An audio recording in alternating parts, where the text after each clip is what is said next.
you go throughout life for a certain point, and then you hit an area where you're comfortable, and you understand that that comfort has actually killed you. Slowly, slowly, slowly. It's literally just destroyed you. And it has done so by slowly eroding your dreams. That comfort slowly erodes your life's purpose unless you know that part of your life's purpose is through that comfortable zone. Now, how can you actually discover your life's purpose? I was actually lucky enough to discover my life purpose very early on. And it all started with me blowing my fingers off. When I blew my fingers off, it put me on a completely different path than I think that I would have ever been on if I didn't blow my fingers off. And when that happened, when I blew my fingers off, the first couple years, I was very lost because I was in a lot of pain and a lot of surgeries.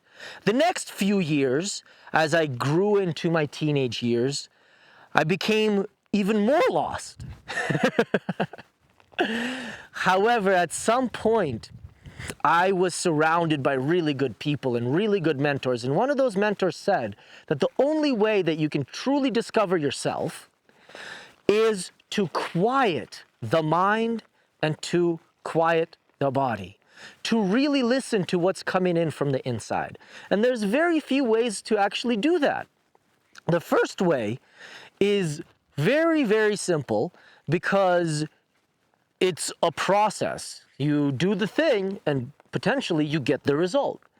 However, the second step is usually very, very painful. And both are always available to you. And most people usually discover their life's purpose after the second one.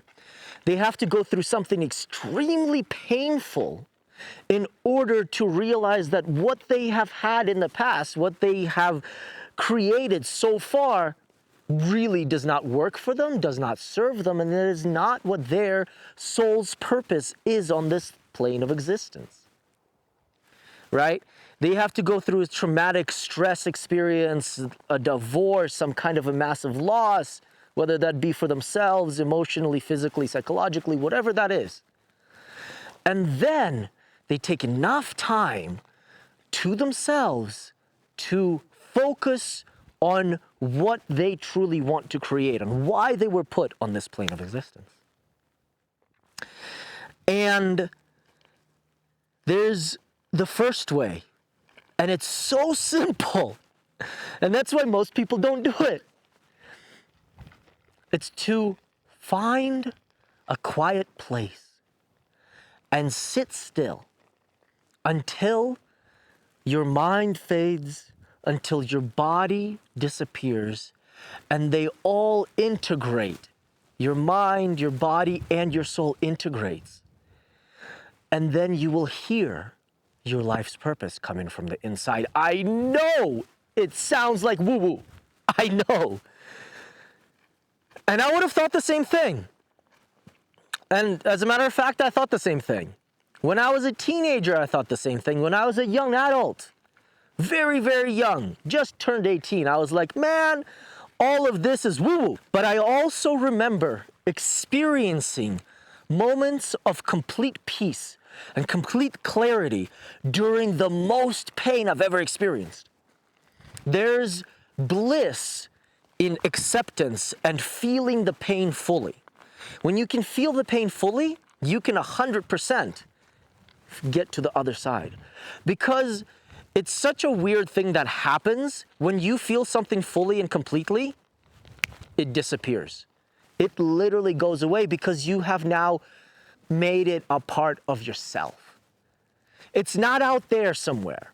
The pain is now part of you. That experience is now part of you. You understand every single thing in that experience, and you have felt it completely to the point where that experience no longer affects you negatively. For example, me blowing my fingers off was the most painful physical thing I experienced at that time. And yet, I did not know how intense the pain of next and next and next surgeries are going to be. And by learning to really feel that experience and completely to the point where, yeah, things still hurt a little bit, but they didn't hurt on that level anymore. They didn't hurt on such a level where it was impacting me negatively. And right around the time of me becoming a young adult, I decided to give the other side a try. Instead of being in pain and integrating in it, using that pain to move forward, using that pain to find peace, using that pain as a learning experience, I said, maybe I'll do the other thing. Maybe I'll try the other thing. Maybe I'll try the woo-woo thing and see if the woo-woo works, right? Because when you're coming from a very strict, scientific-based household, meditation is just something that other people do and it's good for them.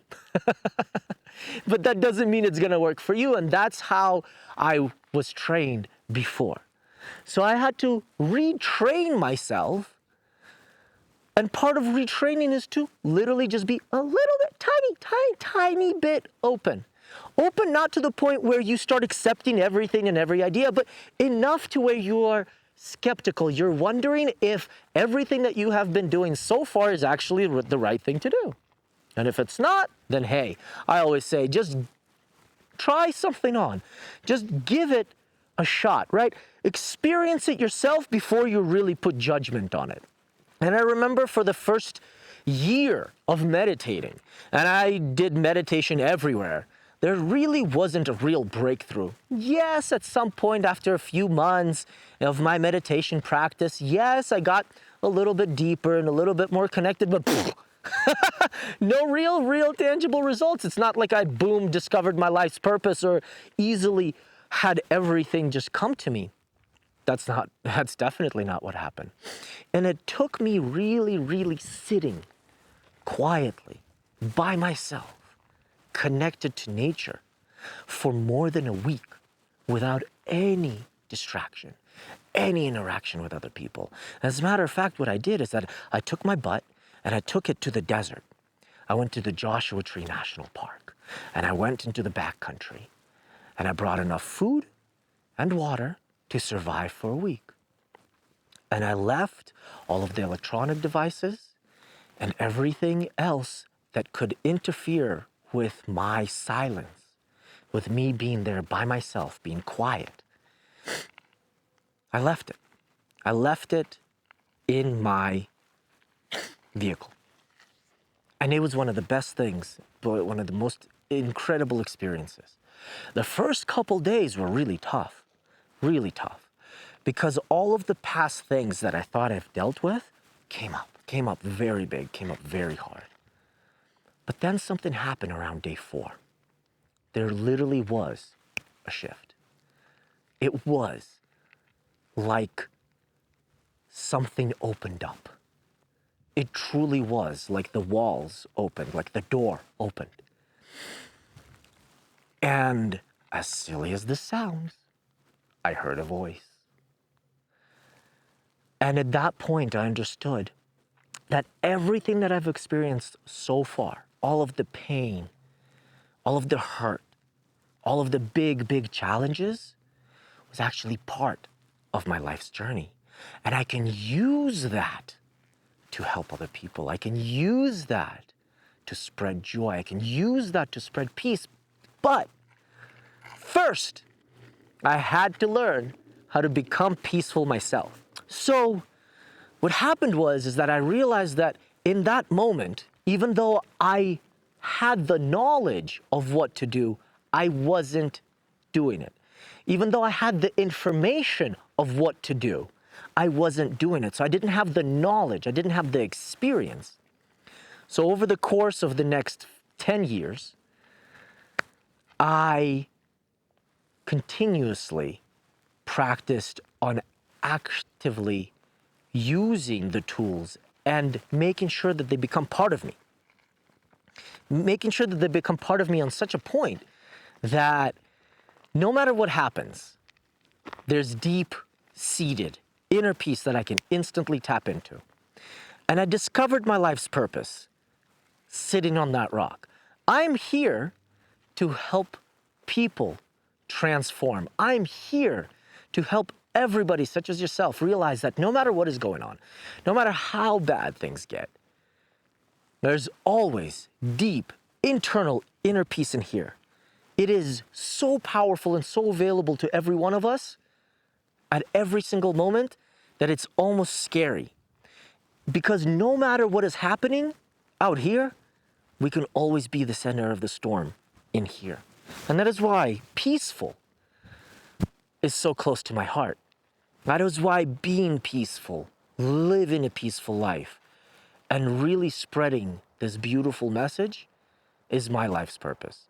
If you want to discover your life's purpose, all you got to do is feel the pain fully when you're going through it, to the point where it no longer affects you, to the point where you get so deep that the inner peace will shine through. And the more you quiet your mind, the more you quiet your body and start really focusing what's inside, the faster you'll discover your life's purpose.